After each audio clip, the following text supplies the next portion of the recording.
Okay, now we're ready to go. By the way, the battery's dying, so I'm gonna have to do this quick. Jesse's pouring in 2 plastic cups, throwaway cups, make sure he gets it to the same measurement on each one of them, both the resin and the hardener. This process you got to start moving fairly quick with. If you just read the container itself and what the instructions say on the container itself, it says to mix for 2 minutes.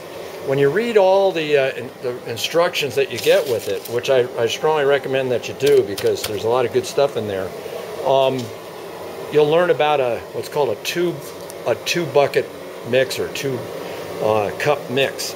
And what you do is we pour everything in one of these containers, the round one over here in this case, and he starts stirring. I keep track and he stirs for a minute. Then he pours everything into this other container and I keep track for another minute. So in other words, you end up with 2 minutes. The reason you do it is any of the residue around the edge that doesn't get completely mixed hopefully won't end up in this container, and we'll end up getting a really thorough mix. If you don't mix thoroughly, by the time you get it onto your boards, it won't cure properly, and then you got a mess, a royal mess. All right, so go ahead and dump those in. I'll check the watch. And yeah, this stuff's so expensive. You want one for me? Oh yeah, this stuff's so expensive that you want to make sure that you scrape it out good, get all of it.